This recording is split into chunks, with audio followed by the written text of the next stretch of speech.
¿Qué tal, amigos? Amigos, familia, gente que nos veis. Bienvenidos a este nuevo cambio de agujas, bienvenidos a este nuevo tren, a este nuevo caminar. Hoy con nosotros se sienta la hermana Elena. Una historia de idas y venidas, de túneles y de claridades al final. Nos lo va a contar ella misma. ¿Qué tal, hermana Elena? Muy bien, gracias.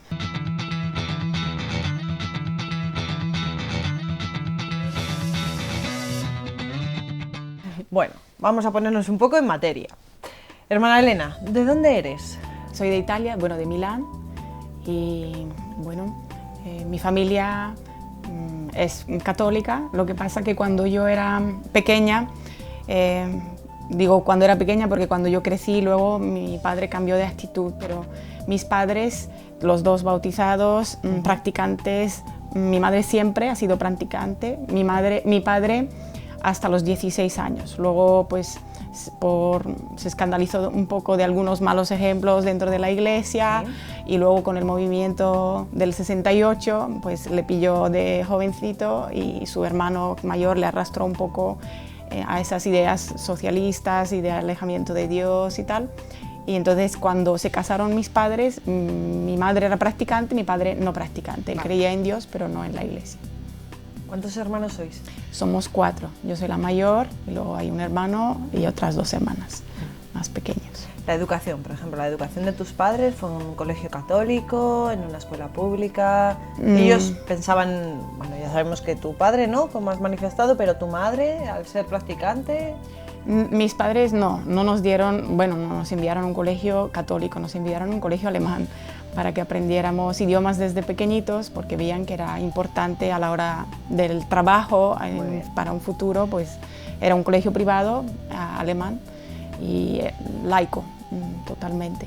Y de hecho el colegio nos preparó a los sacramentos y yo no recuerdo nada de la catequesis. Bueno, recuerdo las oraciones en alemán, pero no sabía ni los mandamientos. Yo creo que no era consciente de lo que recibía. Hice la primera comunión, la confirmación, todo preparado con el colegio, porque ofrecía, como es un colegio alemán, hay muchos protestantes y hay católicos también. Entonces el colegio mismo ofrecía, fuera de las horas de clase, una preparación para los católicos y para los protestantes para formarles en su propia fe.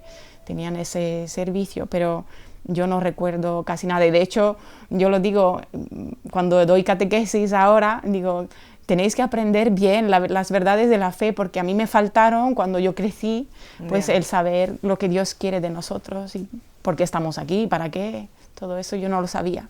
¿Cómo te definirías, hermana Elena? ¿Cómo definirías tu preadolescencia, tu adolescencia? Pues, no sé, yo siempre he sido más o menos buena cuando era pequeña, y en la preadolescencia hasta los 16 más o menos, como mis padres eran estrictos, pues de alguna manera no te dejaban mucho margen como para rebelarte.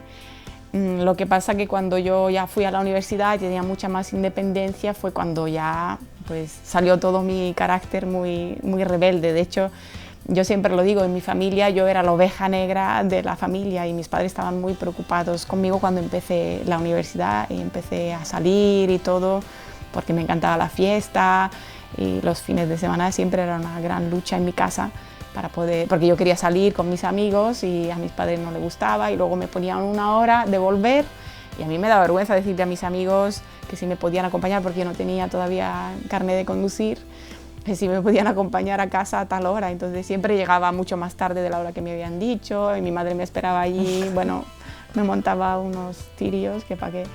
Y entonces, claro, pues estaban preocupados conmigo en esa época más de la universidad. En la adolescencia no tanto. 19, 20 años, tal. 18, sí. 18, bien.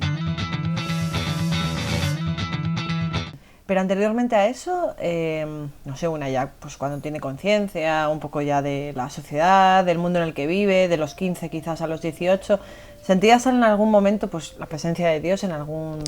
Pues yo puedo decir que tuve la primera experiencia de Dios en mi vida, bueno, de la Virgen en realidad, a los 16 años. Mi madre Era el año 87 y mi madre oyó hablar de Medjugorje, un lugar de apariciones de la Virgen. Entonces ella decidió que toda la familia teníamos que ir en peregrinación a Medjugorje. Era en junio, habían organizado una señora de Milán que organizaba esas peregrinaciones en autobús varios días. Entonces mi madre nos apuntó a toda la familia y fuimos. Y en esa peregrinación fue muy gracioso porque yo no había oído hablar nunca del rosario, no sabía lo que era, y en el autobús lo rezaban a todas horas, y al principio yo decía, qué aburrido, porque siempre repiten las mismas oraciones y tal, hasta que en un momento dado, no recuerdo, no fue un momento concreto, pero yo sentí al oír rezar el rosario y al seguirlo más o menos mecánicamente, de repente yo sentí la presencia de la Virgen muy cerca de mí y que me quería como una madre. Y eso se repitió desde ese momento en adelante por 2 o 3 meses. Cada vez que yo rezaba el rosario, sentía la presencia de la Virgen y por eso le cogí gusto al rosario. Y después de esa peregrinación, mi madre también, como la Virgen lo pidió ahí en Medjugorje, rezar el rosario en familia todos los días, pues ella decidió que teníamos que rezar el rosario en familia todos los días. Y al principio, como te digo, no me costaba porque yo sentía la presencia de la Virgen. Después de unos meses ya ese sentimiento desapareció, como es normal, ¿no? En las cosas espirituales, el Señor al principio te da unos consolaciones, unos gustos, por los que te resulta fácil hacer las cosas y luego te los quita para ver si le buscas a Él realmente y no le buscas por lo que Él te da.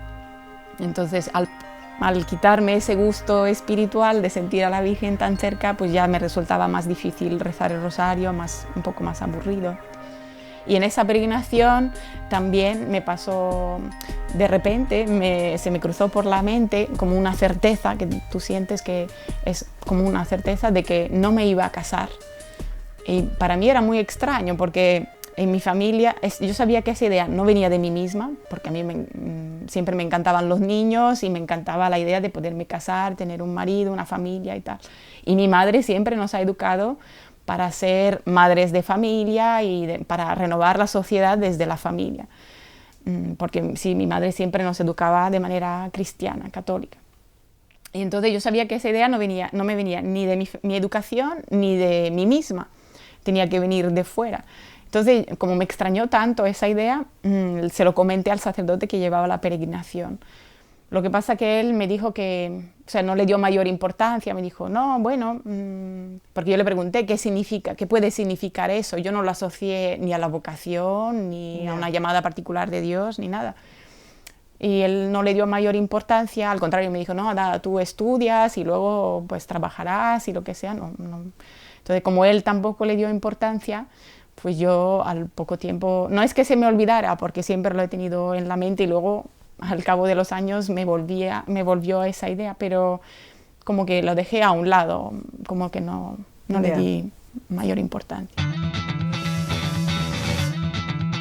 Eso fue a los 16 años. Sí. Seguimos estudiando, vamos a la universidad, tenemos esa época un poco... Sí, cuando empecé la universidad empecé a frecuentar amigos que no eran para nada religiosos y al contrario, pues le encantaba la fiesta y demás, y a mí me encantaba la fiesta también. Entonces todos los fines de semana salíamos y tal, y claro, a mis padres no les gustaba nada, ni los amigos con los que salía, ni lo que hacía, ni nada, pero a mí me daba igual. Claro, en ese momento presencia de Dios... Nada. O sea, para mí, yo tuve ese momento a los 16 años, pero luego como no... Sí, para mí Dios estaba allá arriba y yo aquí no es que dejara de creer, pero no, para mí... Pero sí, él allá arriba, tú aquí abajo y yo haciendo mi vida. Eso es, vale. ¿Dónde se produce quizás ese... Un cambio? Sí. Pues en ese contexto de muchas peleas en mi casa, porque claro, yo quería salir y volvía a las tantas de la madrugada y mis padres me habían dicho a tal hora tienes que estar y tal, y para mí era insoportable la situación, me parecían muy anticuados ellos, que no me entendían. Claro que yo decía, pues es que el mundo ha cambiado, los jóvenes ahora pues nos divertimos así, salimos y tal. Y yo pensaba incluso irme de mi casa, porque claro, la situación era muy tensa. Y lo que pasa es que ¿dónde iba yo sin título de estudios, ni un trabajo, ni nada? Pues no me podía mantener.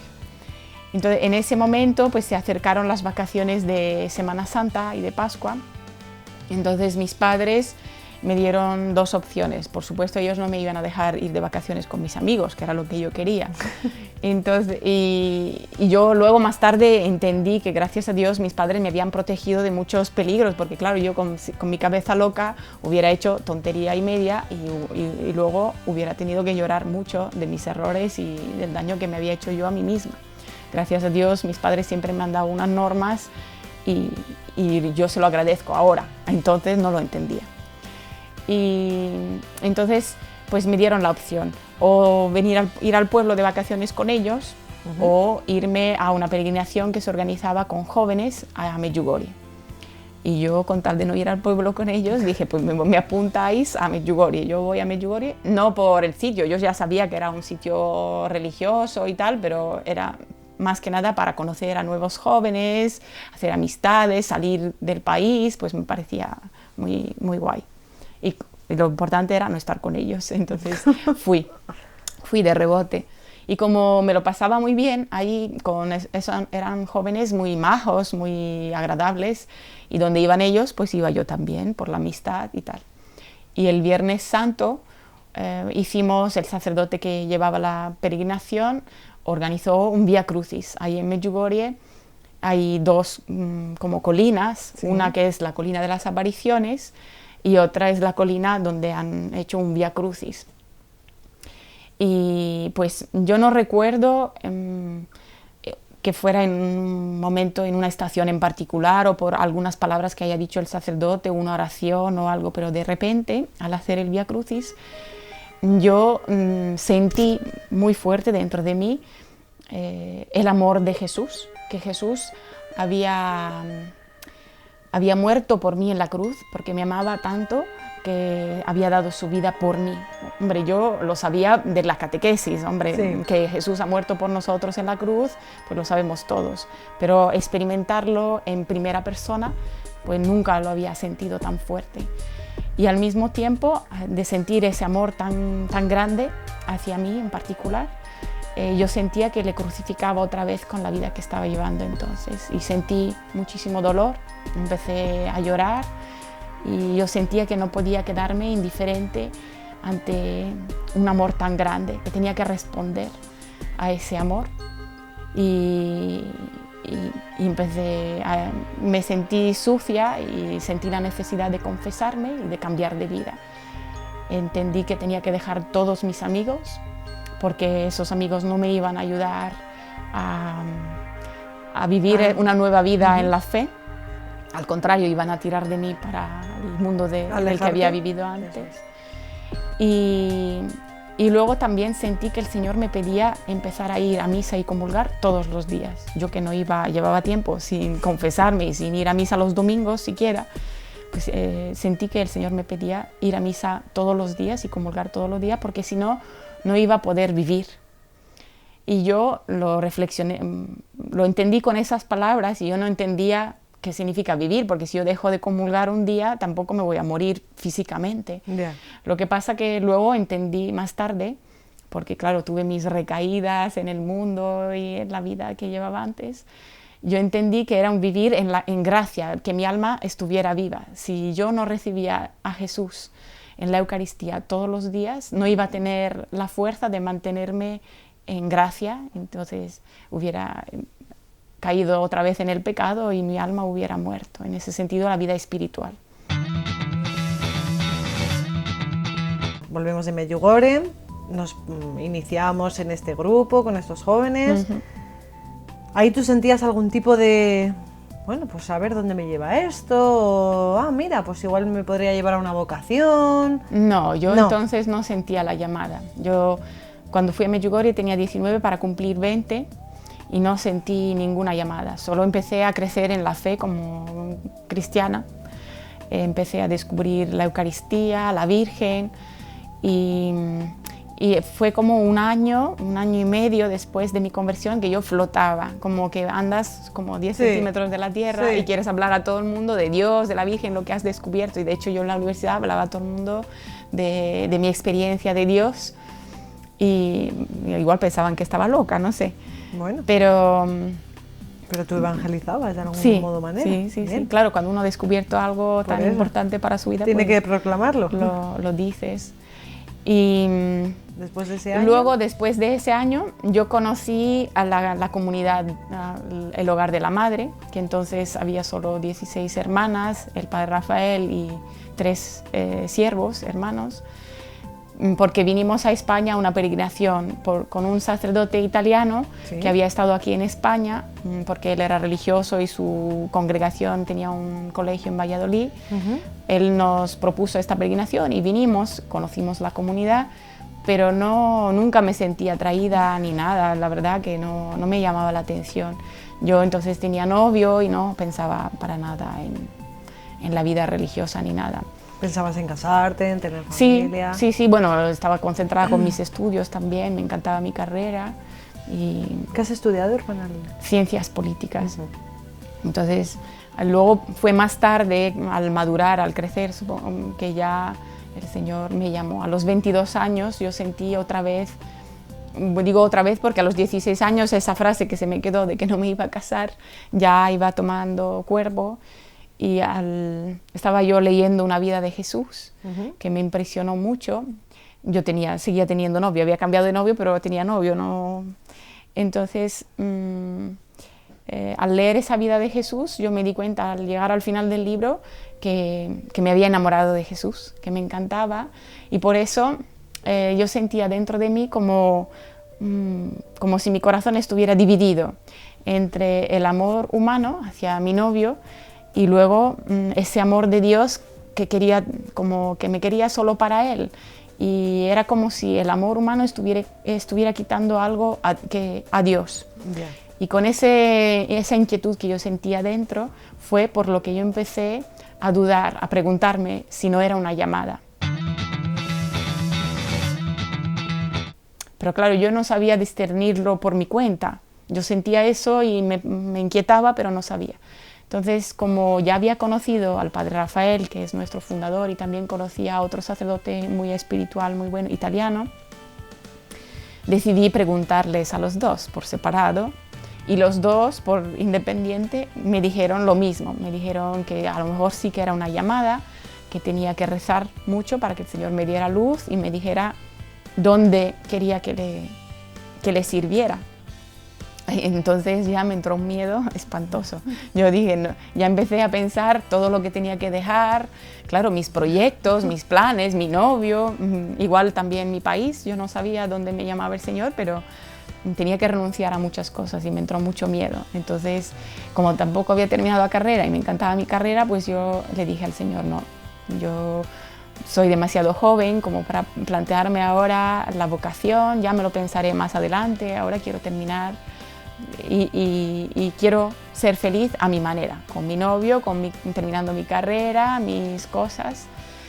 Y entonces por dos años estuve así, dejé de ir a misa, claro, porque... O sea, ¿aparcaste todo? Dejé de rezar, sí, sí, todo. Aparcaste... Así, de manera drástica, radical, claro. Sí. Sí, porque yo no quería oírle, no quería saber nada. ¿Y esos 2 años cómo transcurrieron? ¿Tú cómo te sentías? Pues humanamente bien, de alguna manera, en el sentido de que yo estaba realizando lo que yo quería. Entonces, pues ¿Tu carrera, tu novio? Sí. Sí, tenía mi carrera, mi novio, hice un Erasmus al extranjero, hice mi tesis y todo muy bien, estaba realizando mis sueños. Lo que pasa que yo me daba cuenta de que cuanto más realizaba de mis sueños, más me volvía más ambiciosa, yo quería más. Yo tenía que alcanzar otra meta más, otra más, y siempre estaba descontenta de alguna manera, insatisfecha. Y terminé la carrera, gané una beca, hice una oposición y gané una beca para hacer un máster en el extranjero. Luego, después del máster, yo quería hacer el doctorado para ser profesora de universidad. Y bueno, ese verano yo tuve un trabajillo para ganar más dinero, para integrar la beca, que no me daba el dinero suficiente como para cubrir todos mis gastos. Sí. Y cuando terminó el trabajo, mis padres venían a España de peregrinación. y con un autobús de gente, y me dijeron, bueno, como ya has terminado el trabajo, ¿por qué no te vienes? ¿Hay alguna plaza libre? Te lo pagamos nosotros y tal. Y yo dije, pues tal, como no tengo nada mejor que hacer, Bueno, pues bien, me voy. Me voy a la peregrinación, pero ya como digo, no iba a misa, no me confesaba desde hacía muchísimo tiempo y no quería saber nada de Dios. Pero bueno, como era un viaje, pues yo fui. Y nada, en esa peregrinación pasamos por Francia, hicimos Francia y luego España, y en Francia, en Lisieux, yo de repente sentí la necesidad de confesarme y me confesé. Y luego, no sé, no recuerdo un momento concreto de la peregrinación, pero como reflexionando sobre mi vida, yo me daba cuenta de que lo tenía todo, humanamente. Pues, había obtenido la beca que yo quería, tenía un novio maravilloso, nos entendíamos perfectamente y era muy bueno, y sin embargo me faltaba algo. Y entonces yo me acordé de ese año que te he dicho, después de mi conversión, cuando estaba muy cerca de Dios, y me di cuenta de que me faltaba Dios. Pero yo sabía que si volvía a Dios, tenía que enfrentarme con el hecho de que tenía vocación. Y por eso, pero como yo quería ser feliz de verdad, y solo había sido verdaderamente feliz cuando había estado cerca de Dios, pues dije, pues tengo que volver a Dios.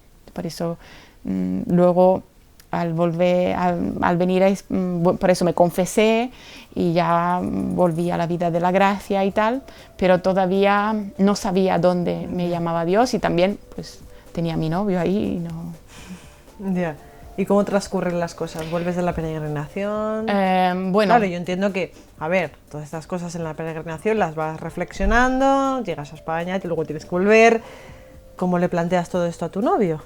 Pues es que cuando llegamos a España coincidió de que vinimos a saludar al padre Rafael, que es nuestro fundador, y a las hermanas y tal, y ellos nos invitaron a volver a mis hermanas, mis hermanos y a mí, a volver a Italia con ellos, con una peregrinación de jóvenes del Hogar de la Madre, porque habían organizado esa peregrinación. Entonces nos propusieron, en vez de volver con la peregrinación de mis padres, ir a otra peregrinación con ellos, que iban a visitar cosas por Italia y tal, y así volver a mi país. En principio yo no iba a ir, mis hermanas dijeron que sí, que iban a juntarse con la peregrinación de los jóvenes del hogar, y yo no iba a ir, porque yo quería ver a mi novio. Entonces le llamé desde aquí, desde España, y para preguntarle qué tal estaba, para quedar ya, vernos en cuanto volvía, y él me dijo que no podíamos vernos porque él estaba enfermo, había cogido hepatitis B y estaba en la fase contagiosa y no podíamos vernos por un tiempo un poquito largo. Y entonces yo pensé, pues si vuelvo con mis padres, mi madre me había pedido un trabajo de traducción del francés, de un libro que ella quería, traducido al italiano, y entonces yo pensé, pues si vuelvo voy a tener que trabajar en esta traducción, y no me animaba mucho, no me apetecía nada. Entonces dije, bueno, como esta gente, estos jóvenes son majos y tal, pues voy a ir a esa peregrinación. Me apunté a la peregrinación y volví a Italia con el Hogar de la Madre. Y durante esa peregrinación el Señor me hizo ver con mucha claridad que me quería con las siervas. Fue como una certeza interior, yo no sé explicar, pero quien siente la llamada sabe que eso viene de Dios y que eso es lo que Dios quiere. Tienes esa certeza, ¿no? Esto es lo que Dios me pide, y nunca he dudado de la llamada de Dios a la sierva. Y nada, terminó la peregrinación del hogar, y durante la peregrinación ya hablé con el padre y con la madre para poder entrar. Tenía que decírselo a mis padres, a mi novio, que no se imaginaba nadie nada, porque claro, conociendo mi carácter, no pensaba nunca que iba a ser monja. Y entonces pues ya cuando volví fue cuando, bueno, durante la peregrinación se me ocurrió llamar a mi novio y decírselo por teléfono, que yo pensaba que Dios me llamaba y tal, pero no le di opción a responderme mucho, y claro, como tenía que pagar entonces la tarjeta, pues no valía mucho, pues él se quedó fatal, luego me lo contó cuando nos vimos, cuando yo volví, claro, nos vimos y ya lo hablamos más despacio y él se había quedado fatal. Y él me dijo, a mí me impresionó mucho lo que él me dijo porque allí me di cuenta de que me quería, de verdad que quería mi bien, porque él me dijo que si hubiese sido por otro chico, se hubiera opuesto, hubiera luchado contra eso. Pero al ser Dios, él entendía que era algo que yo tenía que clarificar conmigo misma y por eso que hiciera esa experiencia. Y me dijo también que si hubiese visto que no era mi llamada, que siempre hubiera vuelto, porque claro, yo para seguir la llamada tenía que venir a España, entonces no había siervas en Italia en ningún sitio. Y me dijo que si hubiera vuelto, que podía contar con él siempre como amigo. Él no me prometía esperarme, evidentemente, pero que podía contar con él siempre. Y entonces ahí me di cuenta de que él no me quería para sí, sino que realmente buscaba mi bien. Entonces eso me impresionó mucho y de hecho fue la cosa que más me costó el dejar a mi novio, más que dejar mi país o mi familia. ¿Tu familia? Sí, fue lo que más me costó. ¿Y ahora? Y ahora pues muy bien. Llevo ya unos cuantos años de religiosa, 19, y pues estoy muy contenta, si no, no estaría aquí, claro. Dando testimonio. Sí, claro.